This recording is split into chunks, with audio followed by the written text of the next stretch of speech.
Épisode 14. L'histoire de Willem. Bonjour à toutes et à tous, j'espère que vous allez bien. Aujourd'hui c'est un épisode un peu spécial, on va accueillir le premier invité sur A Voix Nue Podcast. On accueille Willem. Willem et moi on s'est rencontrés quand on était tous les deux en L1 à l'université. Et depuis, c'est vrai qu'on s'est plus trop parlé. Et quand j'ai demandé si il y avait des personnes qui avaient une histoire à raconter sur mon podcast, il m'a contacté. Me voilà aujourd'hui à Amiens pour écouter son témoignage. On va parler de plusieurs choses, son coming out, son histoire de détournement de mineurs. On va aussi aborder la pornographie et comment lui il la consomme. C'est une discussion qui a duré plus ou moins 50 minutes, donc je vais essayer de la résumer du mieux que je peux. Donc l'épisode sera un peu plus long que d'habitude, mais j'espère que vous aimerez quand même. Voilà, bonne écoute. Bonjour Willem, Bonjour. comment tu vas? Ça va et toi? Écoute, je suis très très contente, t'es mon premier invité Mhm. dans ce podcast, donc bienvenue à Voix Nue. Merci. Euh, Merci à toi. on va tester, c'est tout nouveau, donc je sais pas trop comment on gère un invité, donc tu vas être mon test. Ouais, c'est une première pour moi, donc ça va être pareil. Alors, on a déjà eu un appel où on a parlé un peu de ce dont on allait parler dans ce podcast et on Ouais. pensait parler un peu de comment toi aujourd'hui tu as construit ta sexualité. Mhm. Tous ces petits moments de vie qui ont été importants pour construire la personne que tu es aujourd'hui finalement, Ouais. puisqu'il y a quand même eu des événements importants. Oui, comme dans la vie de tous et de toutes, je pense. C'est ça, mais c'est bien aussi d'avoir quelqu'un qui n'est pas de mon genre, quelqu'un qui n'est pas de ma sexualité, qui peut aussi parler d'autres choses que moi dont je parle. Ouais.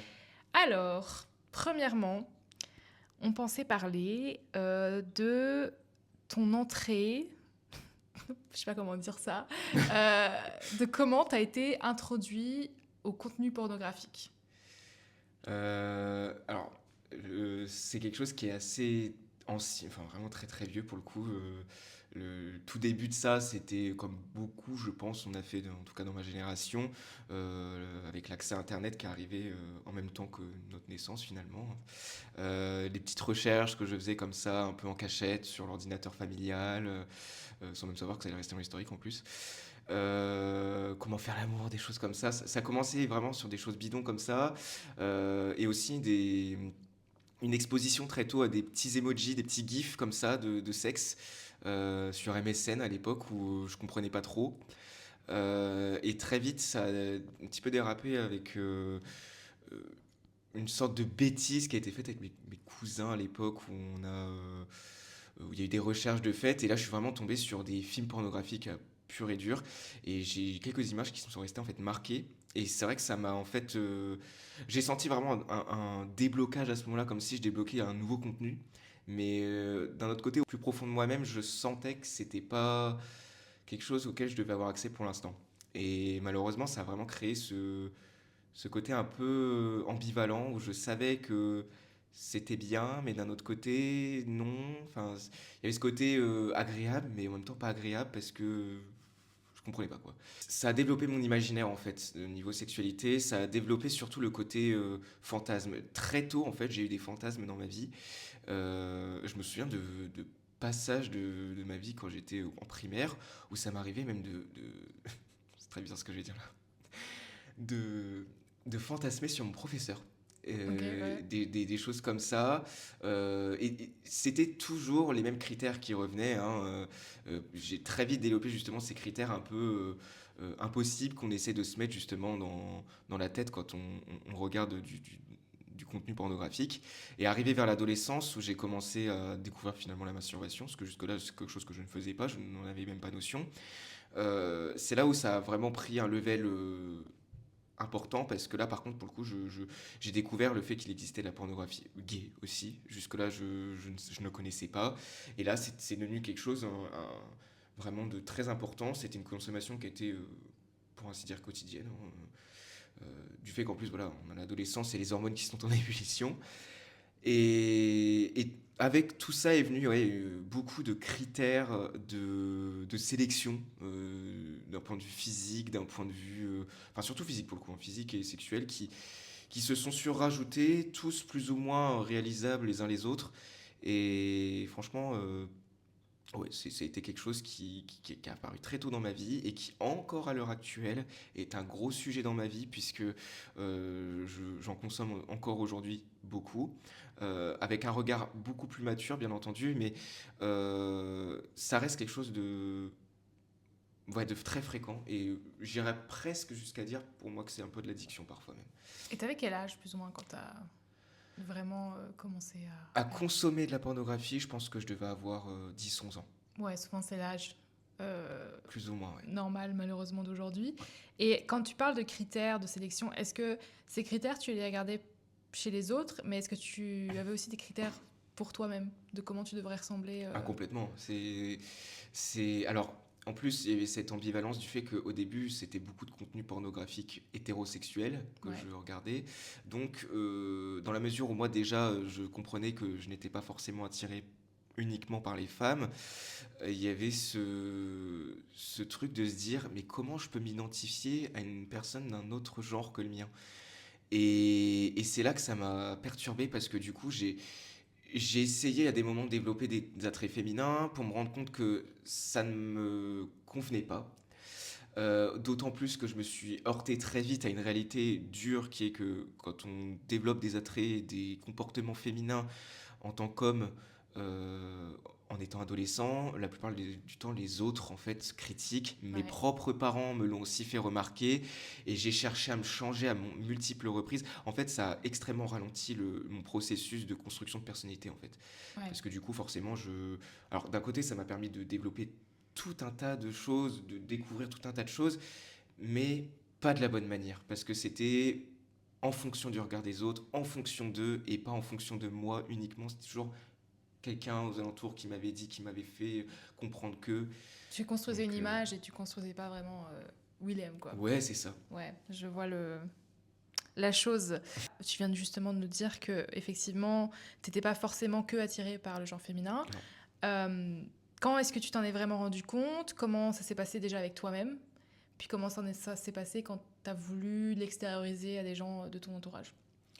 C'est quelque chose. Alors, le fait d'être attiré pas uniquement par les femmes, c'est quelque chose que j'ai compris très très très très très très tôt dans ma vie. Parce qu'en plus, j'ai eu des expériences aussi sexuelles très tôt dans ma vie avec des garçons. Jusque-là, j'ai toujours abordé ça du côté jeu. Et c'était clairement un peu ça, dans le sens où il n'y avait pas de rapport sexuel tel qu'on l'entend, Ouais. entre guillemets. Mais c'est quelque chose que j'ai compris très tôt. Et pour moi, c'était inavouable. C'était vraiment quelque chose qui ne devait pas exister. Euh, Pourtant, là-dessus, ma mère a toujours eu un. Enfin, mes parents en général, surtout ma mère, a toujours eu un discours très ouvert. Il n'y a jamais eu d'homophobie décomplexée dans ma famille. Au contraire, ça a toujours été quelque chose de. C'est accepté, voilà, ça existe. Ma mère me racontait souvent qu'elle avait des amis homosexuels quand elle était jeune. Justement, pour ça, ma mère était une référence parce que je me disais, il existe vraiment plein de types de personnes différentes. Et pour autant, c'est quelque chose qui, pour moi, faisait partie de mon intimité, mais à un tel point que c'était inavouable. Et j'ai attendu vraiment très tard. Alors, si je devais donner un âge déjà pour quand est-ce que j'ai découvert ma sexualité de ce côté-là, je pense que ça devait être vraiment vers mes 7-8 ans. Mm. Et encore, c'est vraiment très flou pour moi là. C'est parce que vraiment, pour moi, ça a toujours été quoi. Oui, c'est pas un jour où tu t'es dit, oh mon Dieu. Non, c'est vraiment quelque chose. Mais il y a cette corrélation quand même avec aussi le fait d'avoir découvert la pornographie parce que justement, la première image pornographique que j'ai vue, et je l'ai su bien plus tard en y repensant, c'était la pornographie gay en fait. Et justement, je fais un peu cette corrélation avec ce jour où j'ai vu cette image, où j'ai vu ces premiers trucs, où je me suis dit, c'est bizarre, ça me fait quelque chose quoi. Mhm. Et par contre, l'assumer, je pense que là, j'ai commencé vraiment à l'assumer vers mes 16-17 ans. Parce que jusque-là, moi, toute ma vie, je suis resté amoureux d'une seule fille. Et vers mes 16-17 ans, en fait, j'ai eu une grosse déception envers cette fille, justement. Et c'est là que j'ai eu un déblocage. Je me suis dit, mais en fait,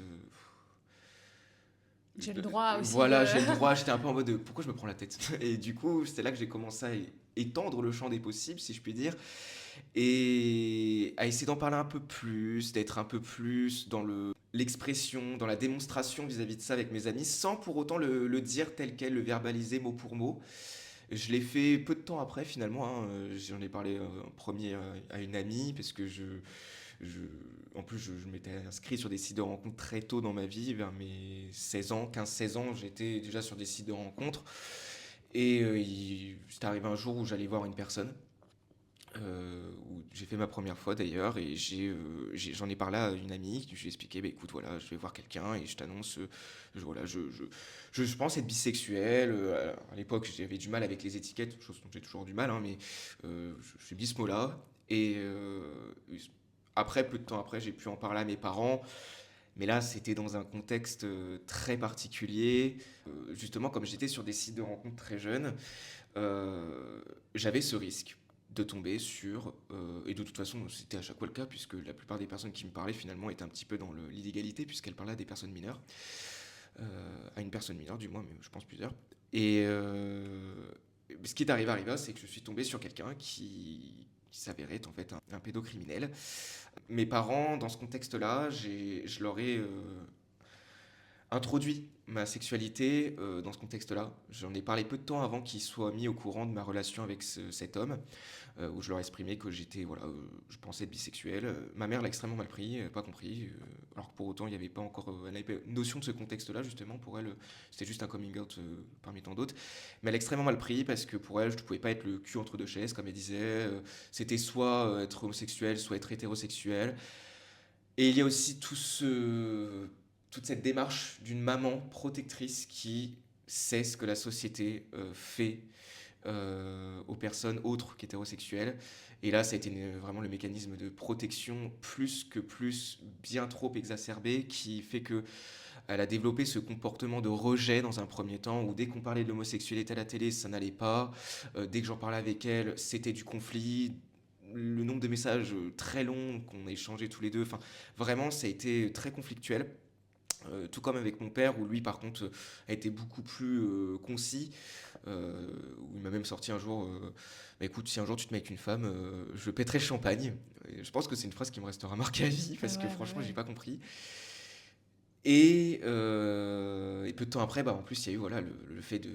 Ma mère a eu un coup de téléphone du commissariat d'Hénin-Beaumont pour dire que bah, voilà, j'avais fréquenté un pédocriminel, chose que moi non plus je ne savais pas en plus à ce moment-là, bien sûr, hein. Ah oui, donc ils l'ont attrapé parce qu'il avait Ils l'ont d'autres attrapé parce victimes. il a été chopé, parce qu'il y avait d'autres victimes, Ah ouais. et j'étais d'ailleurs la plus âgée de ces victimes. Ah la vache, t'avais quel J'ai âge à l'époque? 16 ans.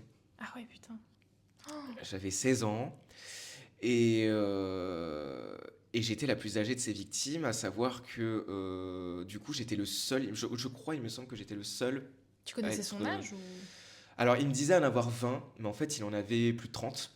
Et c'est vrai que, bah, en plus, enfin, moi étant très jeune et naïf, et c'est vrai qu'il faisait pas son âge, quoi.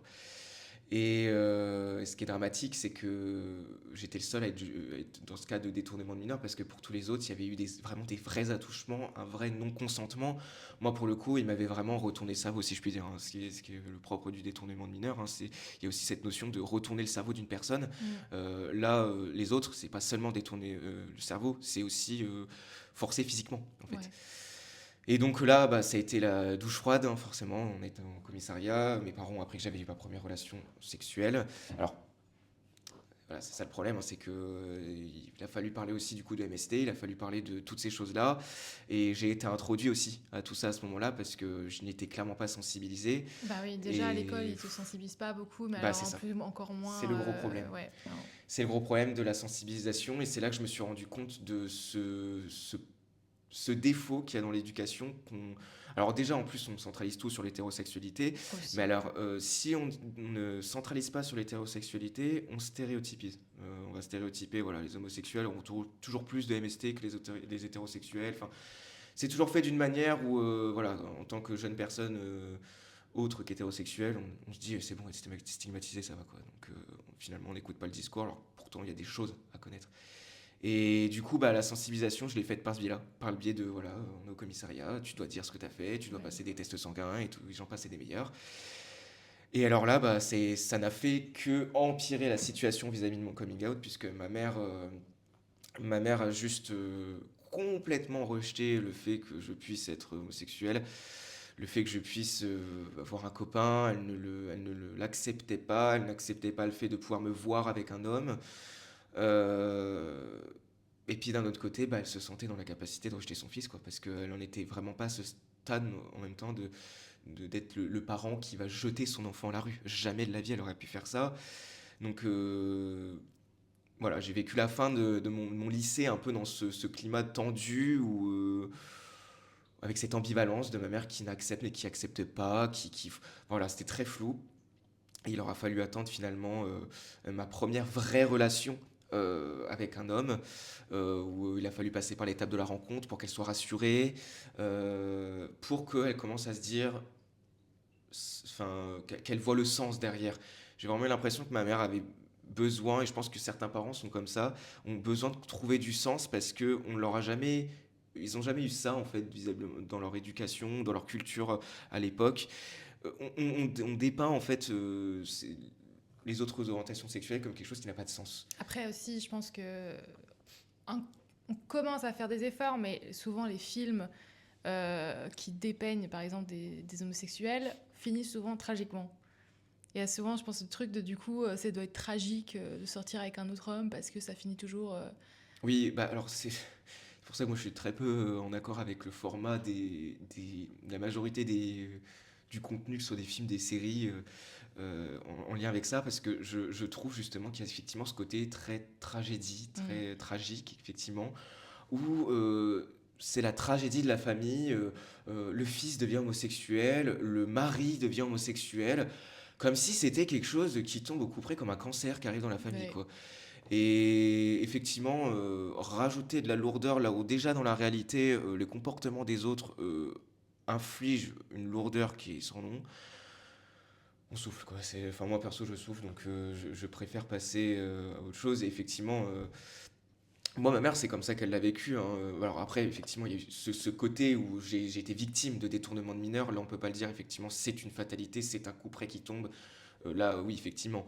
Mais du fait que ce soit arrivé en même temps que mon coming out, finalement, je pense qu'elle a mis beaucoup de temps en fait à dissocier ces choses-là. Et il lui aura fallu des éléments de vie du quotidien que j'ai passé avec mon copain pour qu'elle se rende compte qu'en fait, c'est pas sorcier. Enfin, en fait, c'est pas, c'est exactement la même chose qu'une vie de couple hétérosexuel, voilà, avec effectivement certaines distinctions parce que ce sont deux hommes ensemble, mais des distinctions qui relèvent pour moi plus de l'ordre de l'intimité qu'autre chose et qui du coup les autres n'ont rien à voir là-dedans en Oui, c'est fait. ça. Ça n'a rien à voir. Pas des trucs que tu diras à ta mère, quoi. Bah voilà, et encore, même si je le dis à ma mère, je pense qu'il faut être en mesure de justement faire la distinction et de se dire, bon bah voilà, là on parle de sujets qui effectivement se rapportent à la condition d'homosexuel en France, voilà, là on parle d'une condition de couple tout court, enfin je veux dire, un problème de il a pas fait la vaisselle, c'est pas propre à un couple homosexuel, c'est tout le monde quoi. Ouais, parce que souvent, justement, on a l'image de la femme a un rôle dans le couple, l'homme a un rôle dans le couple. Donc s'il y a deux hommes ou deux femmes, Ah qui oui, porte quel rôle? C'est qui ah en bas, bah, c'est qui en ah haut? bah, C'est toujours ce Ah truc-là bah et c'est débile, quoi. ça a perturbé l'entièreté de ma famille, hein. Ah Clairement, je ouais. pense que c'est... Mais d'ailleurs, ça a été une grosse leçon de vie pour l'entièreté de ma famille, du coup, forcément, ça a complètement remis en question leur rapport, en fait, au couple. Ma mère, la première, hein, je l'ai surprise au fur et à mesure du temps, de un petit peu en avoir marre de certains moments où elle a toujours été un peu dans ce truc de la femme, elle est douce, etc. Mm. L'homme, il est fort et tout. Et là, justement, bah, du fait qu'elle se rendait compte que bah, moi, en tant qu'homme, il y a des moments, je m'assimilais à certains trucs bah, de femmes, et inversement, bah, du coup, des moments, je m'assimilais à des rôles d'homme. Eh bah, elle faisait pareil, du coup. J'ai vu certains moments réagir avec mon père, où vraiment, je me suis dit, bah, dis donc, ça change, parce que j'aurais jamais vu ma mère faire ça il y a quelques années, quoi. Ouais. Donc, pour le coup, c'est un des aspects positifs. Et de toute façon, il y en a en finalité, il y en a toujours, hein.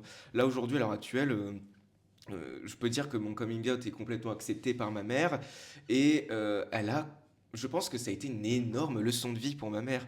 Et je pense que c'est comme ça que la plupart des parents devraient essayer de l'aborder. Alors après, c'est toujours compliqué, hein, j'entends, mais euh, de toute manière, et je pense que ça restera une leçon de vie pour l'entièreté des personnes qui sont de la génération de nos parents, parce que il y a eu cette grosse loupe mise sur la communauté homosexuelle avec le sida, mais on ne leur a apporté que ça. On ne leur a apporté qu'un stéréotype, une étiquette, et c'est tout. Alors, c'est de l'insécurité, c'est de la différence, c'est de l'exubérance. Voilà, on rapporte tout à ça et on s'arrête qu'à ça. Et au final, quand on vient leur apporter toutes ces autres choses derrière, bah, on se rend compte que, enfin, en tout cas, ma mère, je l'ai vue, elle se rend compte que, bah, comme je disais tout à l'heure, hein, il y a des choses, c'est bidon, c'est bête et méchant, ça change pas des autres relations, des autres trucs. Et puis il y a des éléments qui effectivement sont nouveaux et qui apportent des grandes leçons de vie. Et du coup, bah ouais, ma mère, pour le coup, là aujourd'hui, l'accepte totalement. On n'a plus tout ce côté qu'elle avait où je la rejetais. Aussi parce que voilà, le procès avec cet homme dont j'ai été victime de détournement de mineur est clôturé. Il a été jugé, il est en prison. Voilà. J'espère que justice est rendue aussi pour l'entièreté des autres victimes parce que, à mon sens, je pense être le plus chanceux dans l'histoire. Euh, Je sais pas si on peut parler de chance, mais mais si on peut parler de chance, effectivement, mais je pense être le moins atteint, si je puis dire, parce que franchement, pour ces autres enfants, on passe pour moi des choses très graves, encore plus, si je puis dire, que ce que moi j'ai vécu, en tout cas. Et j'espère tout cœur que ça ira pour eux, quoi. Mais aujourd'hui, voilà, ma mère ressort un peu plus forte de tout ça et ouais, plus sensibilisée. Aujourd'hui, elle regarde Drag Race, elle est très contente. Vraiment, on en parlait l'autre coup. Ma mère, il y a 10 ans, les drag queens, c'était pour elle un drag queen égale un transsexuel. Aujourd'hui, ma mère, ouais. si je lui dis ça, elle pète un câble. Elle sait très bien que c'est pas vrai. Et elle s'est complètement rééduquée Mais là-dessus. ça, c'est bien parce C'est. que tu vois qu'ils ont quand même la capacité de se déconstruire sur les images qu'ils ont. Parce que c'est vrai que souvent, c'est la différence surtout qui fait Ah oui, peur. Et en oui, fait, tu te rends compte que ça va, c'est pas trop différent que ça, en fait, et que ça va aller. oui. Et donc, la déconstruction, ça peut se faire à tout âge. C'est ça. Ça n'a pas été sans larmes, ça n'a pas été sans souffrance, c'est sûr. D'autant plus que voilà, on parle aussi voilà, d'un cheminement de vie pour moi, en tout cas pour le côté coming out, etc. Mais en tout cas, ouais, ma mère là-dessus, je suis très ravi d'avoir aujourd'hui une maman qui est, si je peux le dire, hein, c'est vraiment une de mes premières confidentes là-dessus parce que je sais qu'il n'y aura aucun jugement, il n'y aura il y aura rien de tout ça en fait. Elle joue son rôle de maman vraiment tel quel et ça fait plaisir. Puis même mon père, hein, dans l'histoire, a un peu plus de mal toujours dans cette rééducation perpétuelle, à ce côté aussi un peu plus, malheureusement, l'éducation masculine, la culture masculine extrême, si je puis dire, est beaucoup plus présente chez mon père, mais il a aussi su quand même mettre du tact là-dedans et en avoir conscience. Et aujourd'hui, je me rends compte, quand je discute avec lui, qu'il essaye de tempérer ses propos. Et même si c'est pas parfait, même si voilà, ça peut des fois blesser sur certains aspects, moi en tout cas, je note l'importance de me dire voilà, il a fait des efforts. Et je pense que c'est aussi en étant patient parfois que certaines personnes, parce qu'on ne peut pas demander à quelqu'un de changer du jour au lendemain, c'est aussi en étant patient parfois qu'on peut aussi obtenir des bons résultats derrière. Ouais. Donc, Je pense que le principal, c'est aussi les réparations que tu peux avoir derrière. Bon, oui, par contre, évidemment, tout ne peut pas être réparé. ouais, Mais voilà, complètement. s'ils font des efforts, ça peut aider quand même à se dire que ça va, tu vois. Genre. Oui, puis c'est toujours bien de se dire que les gens évoluent. Donc, avec tout ça, détournement de mineurs, qui a quand même malheureusement commencé. C'est la première fois que tu as eu. On peut pas vraiment parler de relations sexuelles ici, on parle plus d'agression sexuelle, mais Oui. comment tu as fait après pour te reconstruire et pour réussir aussi à justement être en couple, trouver des gens et pouvoir être bien? Bah, c'était très long parce que en fait moi pendant très longtemps du début en fait de cette histoire jusqu'au même encore à l'heure actuelle hein, très honnêtement pour moi c'est pas complètement terminé même si un gros cheminement a déjà été entamé. Ce qui a été le plus la période la plus longue en fait c'était vraiment du début jusqu'à mes je pense à peu près 22 ans parce que au début je j'avais pas notion, j'avais pas Mm. conscience de la gravité des événements. Je sais pas si c'est un mécanisme de protection du cerveau, probablement. Je me suis pas posé la Je pense question. entre autres, oui. Et puis, on nous explique pas forcément tout Non, ce que voilà, c'est. c'est ça. Malgré le fait que là-dessus, ma mère a par contre fait son travail de maman, c'est-à-dire voilà, de discuter avec moi. J'ai vu des psychologues hein, dans ce cadre-là. Il en ressortait que voilà, je savais faire la part des choses et tout. Mais je pense que l'aspect un peu immature, l'aspect tellement la tête dans le guidon dans les réseaux sociaux, qui est propre à notre génération, a fait que j'ai mis beaucoup de temps à réaliser l'impact que ça a eu sur ma sexualité. pour la simple et bonne raison que j'ai conservé encore après ce côté que j'ai eu justement de ma vision d'image pornographique très tôt, de toujours vouloir correspondre à des critères. Pour moi, en fait, ce qui s'était passé en plus en parallèle avec le, le détournement de mineurs, euh, pour moi, c'était une expérience sexuelle et ça s'arrêtait à ça. Ouais, mais je Pour pense moi, que le côté... c'est aussi protection de ton cerveau. Dire que Voilà. tu es aussi chanceux par rapport aux autres, c'est protection de ton cerveau de Mais dire même ça, c'était je me pas le si disais pas. grave. Même ça, je me le disais pas. Pour être très honnête, en fait, vraiment, mais je pense que pour le coup, plus j'en parle, même quand je parle là, ça me saute aux yeux. Je pense que c'était un mécanisme de protection du Oui. cerveau parce que j'avais vraiment cette réaction d'enfant. Il se passe quelque chose, j'ignore en Mais fait. t'étais un enfant aussi. Et j'étais encore un enfant à ce moment-là pour moi, même si j'étais proche de la majorité finalement.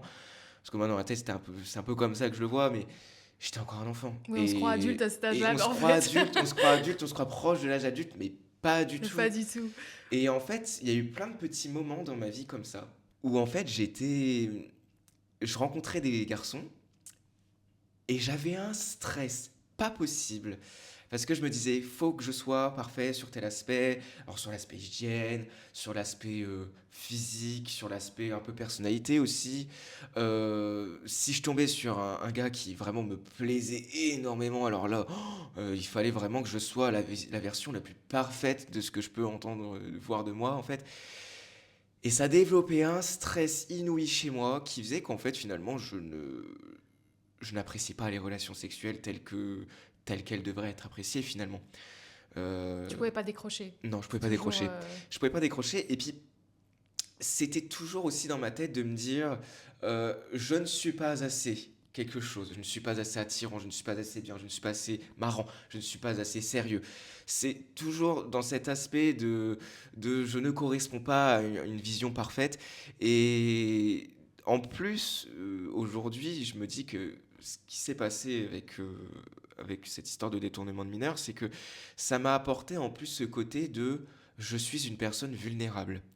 Et ça, c'est quelque chose que j'ai complètement implémenté dans ma façon de réfléchir et qui est ressorti que très récemment, de me dire, bah, en fait, je me considère comme une personne vulnérable. Alors qu'en fait, tout le monde peut être victime. C'est ça. Et puis, en plus, du coup, d'être dans cette ultra vigilance perpétuelle.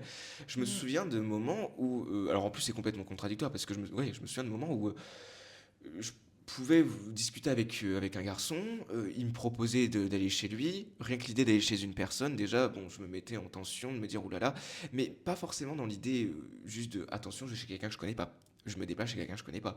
C'est vraiment cette idée de j'ai pas ma zone de confort, etc. Enfin, je poussais complètement le vice.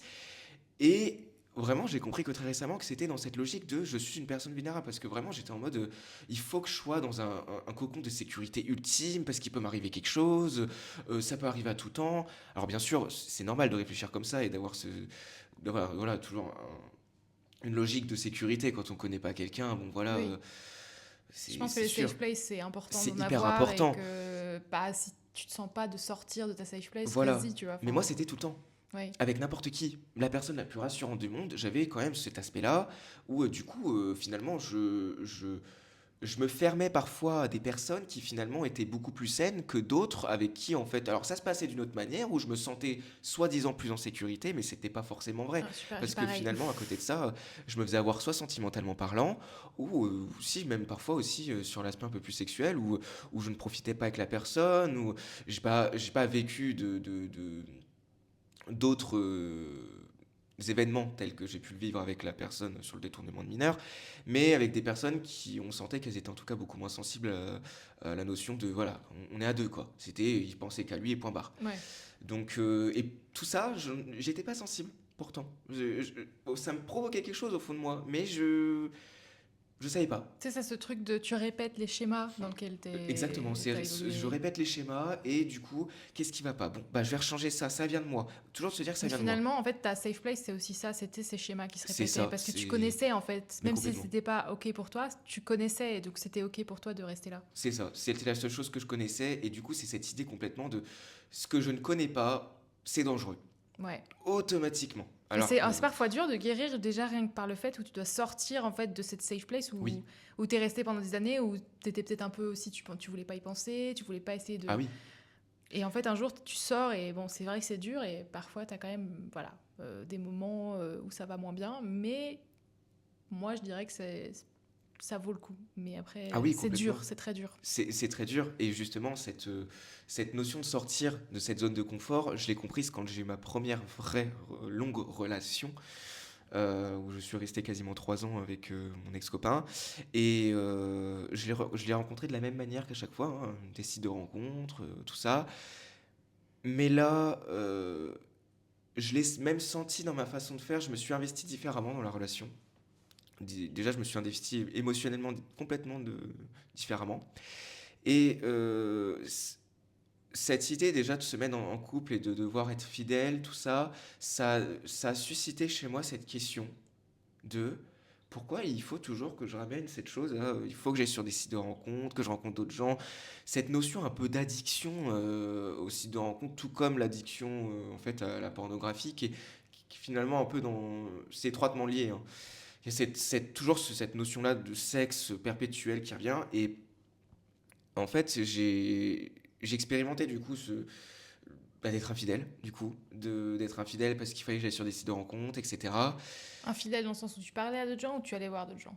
J'ai été voir d'autres gens. Ok. J'ai été voir d'autres gens et à ce moment-là, en fait, je me suis choqué parce que je me suis rendu compte que là, en fait, deux safe places se confrontaient dans ma tête. Parce qu'il y avait d'un côté ce truc de... J'ai toujours été dans cette safe place de me dire, je dois être honnête avec les gens, j'ai des principes, des Mm. valeurs, je ne trahirai jamais mes principes, jamais ça. Et d'un autre côté, j'avais ce truc de me dire, ouais, mais moi j'aime bien être libre, j'aime bien être sur mes sites de rencontres, etc. Et là, ça a été vraiment le choc des titans dans ma tête. Vraiment, je me suis dit, mais c'est pas possible. Enfin, Après, il y qu'est-ce a que je un fais, monde où quoi? ça peut exister ensemble, mais il faut Il y a un monde où effectivement, ça du peut coup, exister. un Et c'est ce que compagnon. j'allais dire en fait, c'est que j'ai essayé de croiser les deux. Et c'est là que je me suis dit, ouais, mais en fait, là, il y a aussi la notion de faut que ça se fasse à deux. Ouais. Et j'ai commencé à voir que du coup, bah là, je réfléchissais plus que pour moi. Et je me suis dit, c'est pas possible, encore une fois. Ça faisait pas... Dans cette idée de principe, je peux pas moi, être en couple et penser qu'à ma tronche, autant que je sois célibataire, au final. Et du coup, bah, ce qui s'est passé, c'est que j'ai fini par rester en couple, à me dire non, je veux pas briser ma relation juste pour ça. Et je me suis forcé, en fait, à rester avec cette personne dans cette idée de c'est trop futile de quitter une personne pour ça, pour des sites de rencontres. Et au fur et à mesure, je sais pas si c'est la bonne technique, mais en tout cas pour moi ça a quand même assez fonctionné. Bah, je me suis rendu compte que il y avait un problème avec ça. Vraiment, il y avait un problème et que c'était vraiment trop. C'était trop et que je voulais trop correspondre à des images qui n'allaient pas. Je voulais trop, je me rapprochais trop de personnes pas saines. Et au final, quand j'ai quitté mon compagnon, mon ex-compagnon, pour d'autres raisons de ça, hein, qui n'étaient pas forcément reliées à ça, je suis retourné sur les sites de rencontres avec une vision complètement changée où je me suis dit, oui, c'est agréable, mais bon Dieu que c'est dangereux. Bon Dieu que c'est dangereux. Bon Dieu que c'est... Enfin, c'est comme Internet partout, en fait. Je veux Oui. dire, il y a toujours ces recoins hyper sombres d'Internet. Je sais même Genre, pas si tu peux aller loin en fait. c'est un truc de fou. Et pour ça, les sites de rencontres en sont pour moi un des plus grands exemples. C'est qu'on se rend pas compte des fois qu'on tombe sur des profils Ouais. d'une dangerosité, mais phénoménale.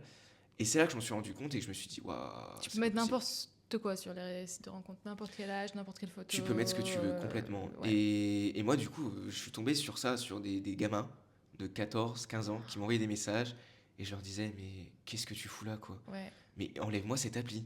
Et à Ouais. un tel point que j'ai fini même par... À chaque fois, je signalais les comptes. Mais t'as raison. T'as Automatiquement, raison. je signalais les comptes. Et quand j'ai vu la proportion drastique, et pourtant il s'est pas passé beaucoup d'années entre moi, quand j'étais mineur et que j'y allais, et là, quand j'y suis retourné, où j'avais 23, 24 ans, il n'y a pas eu beaucoup d'années finalement.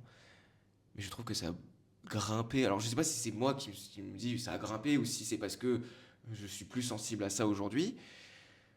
Mais oulala. Et Après, l'accès aussi est beaucoup plus grand que Mais quand... c'est une catastrophe, Ouais. c'est une catastrophe. Aujourd'hui, tu as un smartphone, tu as l'accès. À l'époque, c'était plus sur un ordinateur. Et puis même, il y a aucune modération. Enfin, je pense que Non. moi, je reprends l'exemple du site Coco. On a vu ce que ça a fait avec Gisèle Pélicourt. Ça a été une catastrophe. Et j'ai été sur ce site-là.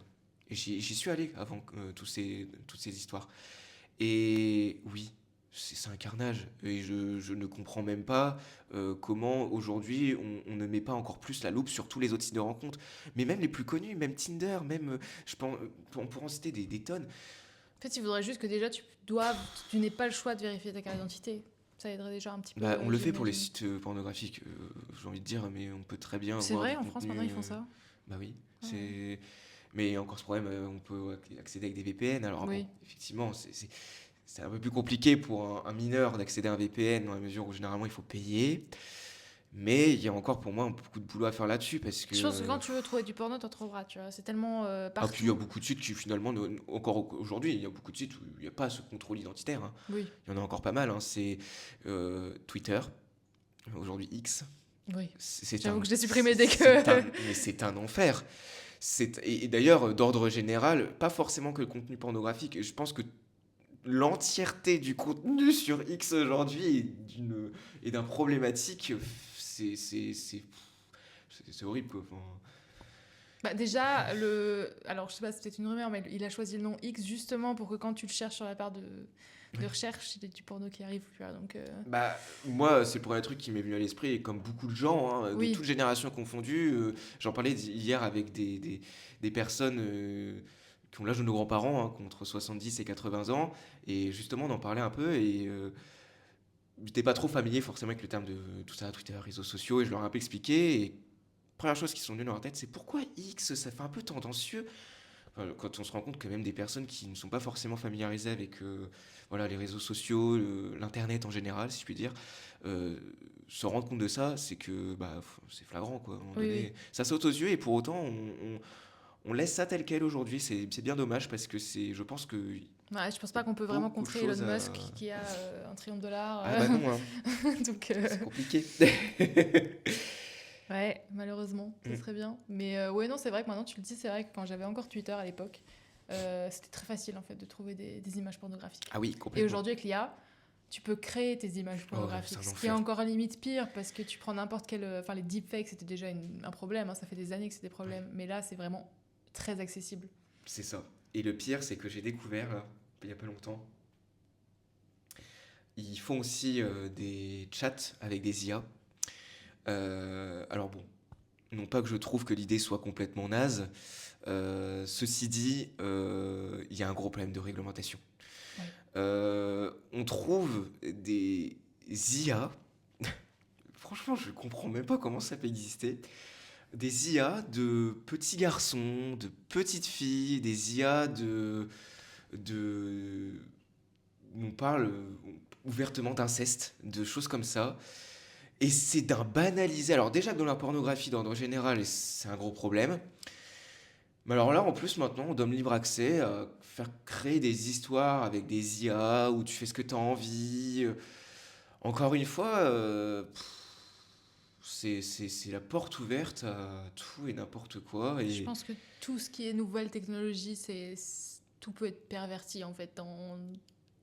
c'est une catastrophe. Finalement, nous aussi, on est de notre génération, on va devoir se déconstruire sur des choses que la prochaine génération sera déjà un peu plus déconstruite que nous dessus, tu vois. Ouais, complètement. C'est Mais franchement, ça me fait peur. Quand j'ai vu ça, je me suis dit, c'est pas possible. C'est un prank. C'est un Ouais. prank, c'est pas possible. L'IA, déjà, c'est un problème en général, mais alors si tu rajoutes le fait de la facilité que tu as à pervertir le truc et à Ah bah oui. avoir accès Bah, à puis, des... du coup, pour moi, là, je pense qu'on peut clairement. Parce que là, pour le coup, tu télécharges l'appli, point, c'est tout, c'est gratuit. Dernier petit sujet dont tu voulais aborder, dont on a parlé avant qu'on Oui. commence ce podcast, comment vivre et avoir une sexualité avec quelqu'un qui est malade. Je te laisse... Oui, bah alors c'est quelque chose que je voulais un petit peu aborder parce que j'ai pas vu beaucoup de contenu là-dessus. Bon, moi dans ma vie j'ai toujours été un peu confronté à la maladie. Parce que voilà, j'ai une maman qui a une maladie génétique rare qui fait que voilà, les hôpitaux c'est quelque chose que je connais depuis toujours. Et récemment, voilà, pareil, mon conjoint a il a diagnostiqué une maladie qui n'a rien à voir avec des MST, bien sûr, des MST, mais une maladie génétique, enfin, plus ou moins génétique, c'est un peu compliqué.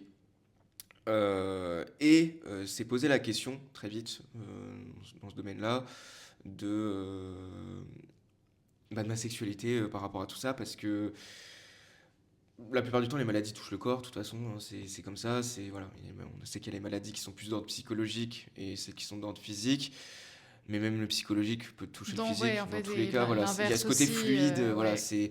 et en fait, il y a ce côté, voilà, le corps est touché, il y a l'intimité derrière aussi qui est touchée, et moi, c'est un sujet qui m'est arrivé de pleine face, et j'ai pas vu beaucoup de contenu là-dessus, et je trouve que c'est important d'en parler parce que mine de rien, il y a toutes ces questions de comment aborder la personne en face de toi quand elle est, voilà, si c'est une maladie je sais pas, des phases de poussée, de crise, ou une maladie qui peut provoquer, voilà, ça peut être des fois même carrément une amputation, des choses comme ça peut être très loin, quoi. Donc, c'est important de savoir comment aborder la personne en face parce que son intimité est chamboulée, son rapport au corps est chamboulé, et nous on arrive en tant qu'acteur extérieur par rapport à ça, et on ne sait pas comment faire. Ouais. On ne sait pas comment faire. Est-ce qu'il faut aller parler à la personne? Est-ce qu'il faut la laisser venir? Est-ce qu'il faut, je sais pas moi, est-ce qu'il faut lui laisser du temps? Est-ce qu'il faut voir un thérapeute? Parce que c'est pareil, hein, cette idée aussi de voir un thérapeute peut paraître un peu, je dirais pas tabou, mais presque, parce qu'il y a cette idée de voilà, ils ont besoin de quelqu'un pour se faire aider, quoi. Il y a toujours un peu cette idée-là. Maintenant, ça peut aussi être utile. Voilà, c'est vraiment quelque chose qui moi, Puis il faut me. comprendre aussi la maladie en soi, qui Voilà, il faut, parfois faut, faut peut comprendre être le compliquée, mécanisme. quoi. Et mine de rien, en fait, il y a cette idée aussi de. Moi, en tout cas, c'est ce qui s'est passé. J'ai pris les choses pour moi, tout de suite. Je me suis dit, je suis pas attirant. Je suis pas désirable. Je le dégoûte. Je l'emmerde. Enfin, voilà, vraiment. On passe par toutes les questions. Parce D'abord, qu'il y on avait plus de s'interroge. relation. C'est même pas l'idée de pas. Enfin, il peut y avoir ce côté, effectivement, il y a plus de relation, mais il y a aussi cette idée des fois où on sent que la personne, elle est pas dedans. Ouais. Voilà, elle est différente, ou elle a mal pendant un rapport, ou ça peut être plein de trucs différents. Et franchement, là, je parle autant de moi, mes expériences, que je parle aussi d'ordre général, parce que pour le peu de choses que j'ai pu voir, j'ai aussi pu en échanger justement avec ma maman là-dessus, parce que voilà, c'est quelque chose qu'elle a vécu aussi de son côté. D'ordre général, il y a cette idée, voilà, que la maladie vient en fait un peu comme une troisième personne, j'ai envie de dire, et vient interférer.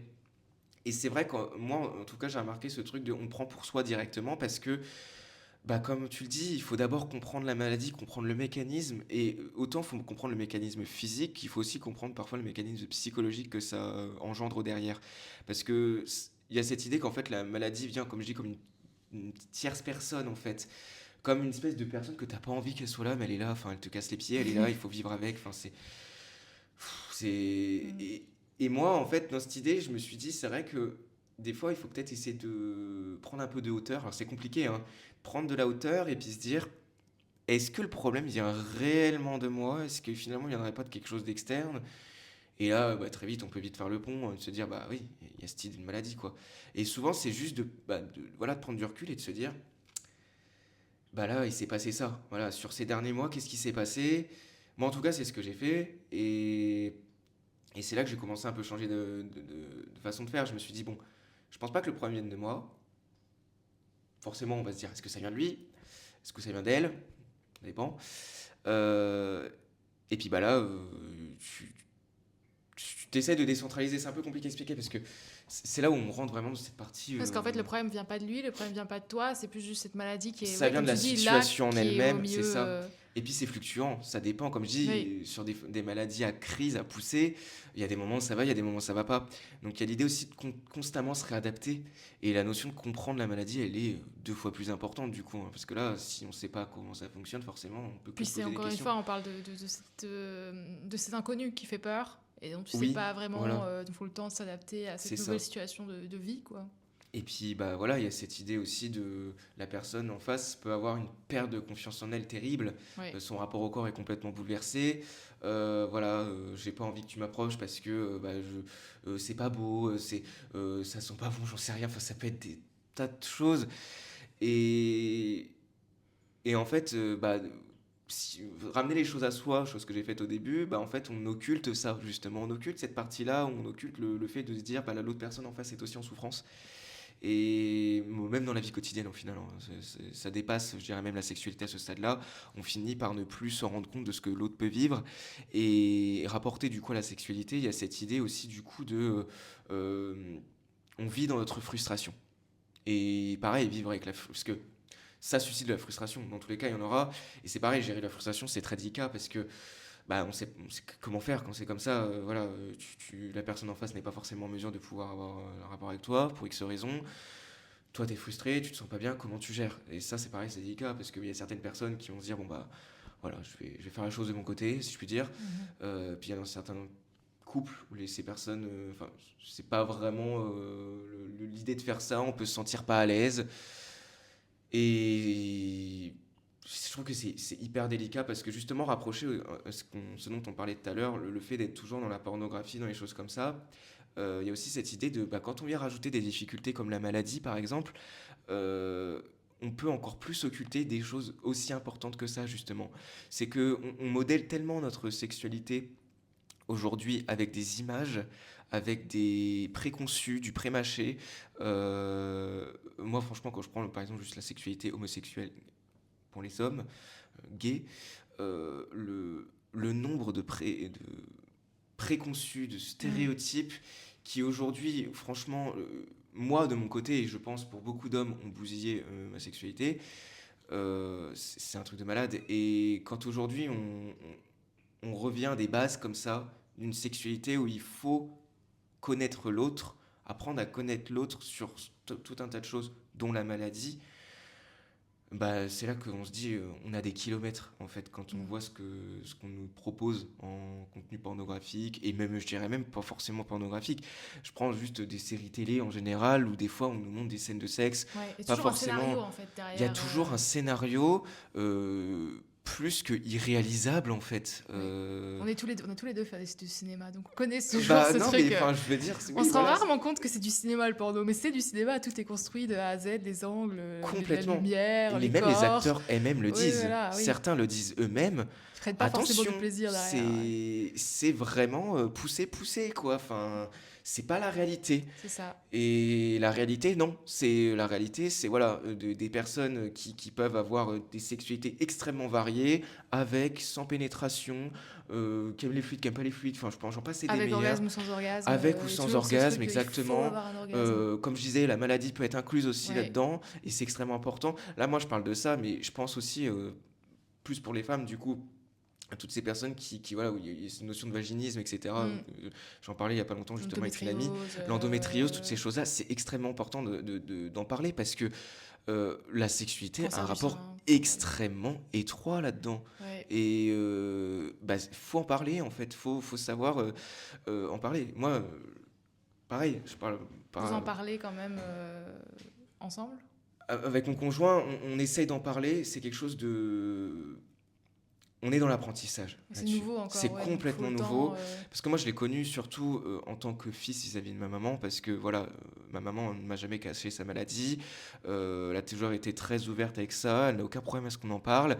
Et justement, moi, j'ai vu ma mère, en tant que fils, j'ai vu ma mère avoir un rapport avec son corps extrêmement compliqué, extrêmement enfin, vraiment, il y a eu des effets délétères. Aujourd'hui encore, elle est dans un cheminement, plus de 50 ans, elle est dans un cheminement de réacceptation qui est très très long. Et c'est pour ça aussi que je voulais en parler, parce qu'il y a cette notion d'acceptation. Et là, dans le cadre de ça, par rapport avec mon copain, il y a cette idée de, justement, j'essaie de lui faire comprendre que il n'y a rien de problématique. Il faut en parler, il n'y a pas de honte, il n'y a pas de... Parce que c'est là et Il ne faut pas se cacher. malheureusement, tu peux pas le changer. Voilà, Quoi. et on prend son temps. Il n'y a pas de rapidité, il n'y a pas de... Non, non, on prend son temps. C'est important, enfin, c'est tout. Et... Il faut comprendre que tu peux comprendre, tu peux pas te mettre à sa place, tu vois. Donc tu Oui, peux comprendre que ça peut faire mal, voilà, que ça peut être dur, oui. mais tu peux pas forcément le sentir vraiment à 100%. Ah bah non, et je pourrais jamais. je pense qu'il y a des fois aussi, et je parle aussi pour moi, hein, on est peut-être parfois... on a très peu de compassion, pas, à des moments, pas tout le temps, mais il y a peut-être parfois la compassion qui se fait moins parce qu'effectivement, nous aussi, on est fatigués ou parfois c'est dur aussi de pouvoir Oui. se mettre de côté C'est le 30 facteur secondes et humain, de se dire tout oui. simplement. Enfin, moi, j'appelle ça le facteur humain. C'est dans tous les domaines de la vie en général, on a ce facteur humain qui rentre en compte. Voilà, on arrive, on rentre le soir, on est fatigué, comme tu dis, une journée compliquée au travail, X raisons. On n'est pas forcément à même d'être réceptif pour pouvoir échanger avec la personne en face, de pouvoir accepter le fait de, voilà, elle a ses émotions à elle, on doit y plonger. Et je pense d'ailleurs, dans des moments comme ça, il vaut mieux, au final, s'isoler un certain temps et ne pas rentrer dans cette espèce de vase communicant. Tout à l'heure, justement, quand on parlait de mon coming out avec ma maman, c'est quelque chose que j'ai compris récemment et qui était un gros problème à ce moment-là. C'est justement cette idée de vase communicant. C'est que la personne en face n'est pas réceptive pour ses raisons, toi non plus, pour tes raisons. Il n'y a pas de t'as tort, t'as raison. Il n'y a pas cette idée-là. Il y a juste cette idée de ni l'un ni l'autre n'est réceptif. Donc, dans des moments comme ça, il vaut mieux se conditionner pour l'être et après revenir et avoir une conversation. Ouais, Et là, je pense que c'est je plus. fais pareil, ouais. Bah oui, voilà, c'est plus constructif. Et bon, dans le domaine de la sexualité, encore plus, parce que justement, on parle quand même de rapport au corps, on parle d'intimité, on parle de choses qui sont de base propres à soi. Et on n'est pas à même d'en parler avec tout le monde, avec n'importe qui. Et le vécu de l'un ou de l'autre ne va pas forcément entrer en résonance avec le tien, et inversement, forcément. Donc, c'est important déjà d'analyser avant de pouvoir justement parler, et puis justement d'être en mesure de pouvoir parler, d'être réceptif. Est-ce que tu as des petits conseils à nous donner dans la vie sur n'importe quel sujet? Balance ta sagesse. D'ordre général, j'ai envie de dire qu'il faut rester observateur. Je trouve qu'on est dans une société aujourd'hui qui nous incite à être trop rapide, que ce soit dans notre mécanisme de jugement, dans notre mécanisme de parole. En général, en fait, on incite les gens à réagir vite. Non, c'est pas une bonne idée. Moi, j'incite les gens à réfléchir à ce qu'ils veulent dire, à réfléchir à ce qu'ils veulent penser, même des fois, parce que Ouais. faut bien choisir les choses. Donc, ouais, pour moi, c'est un des principaux trucs, c'est ouais, observez. Observez, le temps, analysez, ouais. prenez votre temps, J'aime prenez votre bien. temps en tout. Et ça pourra vous servir dans tout, en fait. Ouais. Critiquez ce que vous voyez, parce que c'est tellement simple de vous redonner de la merde. Hein. Oui. C'est tellement simple de vous donner du pré-mâché. Ouais. C'est trop simple, c'est trop Ouais. trop simple. Et on y est confronté tout le temps, Ah partout, oui, on se surtout. fait tout savoir, vous inquiétez pas. Alors, à chaque fin de podcast, je donne un fun fact. Est-ce que tu veux donner un fun fact Un fun fact. sur n'importe quel sujet? Alors là, j'en ai pas qui me vient en tête, tu vois. Là, à l'instant T, comme ça, Pendant que tu réfléchis, moi je vais donner le mien. ouais. Sache que c'est notre deuxième podcast ensemble. Parce qu'on avait déjà fait le podcast Ah oui. sur le camp Le à camp. l'époque. Oh mon dieu. J'y ai repensé. C'est notre deuxième podcast ensemble, Oui, techniquement. en plus j'en ai parlé il y a pas longtemps, c'est vrai. Effectivement, j'en ai parlé à mon conjoint il y a pas longtemps qu'on avait déjà fait un podcast que j'ai toujours d'ailleurs sur Apple Music. Je l'ai pas, Si moi. je peux faire un fun fact, du coup ça va être ça, c'est que j'ai toujours ce podcast et que des fois quand je m'en aléatoire mes musiques, je tombe sur soit un des chapitres que tu vas faire ou le mien. C'est extrêmement drôle parce que vraiment ça arrive à des moments complètement what the fuck, c'est hasardeux, c'est random vraiment. Ben voilà, merci beaucoup Willem pour toutes ces paroles que Eh tu as ben, apportées dans mon podcast. J'espère que ça pourra servir en tout cas. Voilà. J'espère aussi, j'espère que vous êtes contents qu'il y ait eu un invité sur le podcast, le premier de tant d'autres, j'espère. N'hésitez pas à m'envoyer un DM si vous voulez apparaître sur le podcast à voix nue. Ça peut être sur n'importe quel sujet, je suis totalement ouverte. Voilà, je vous souhaite une bonne fin de semaine et prenez soin de vous.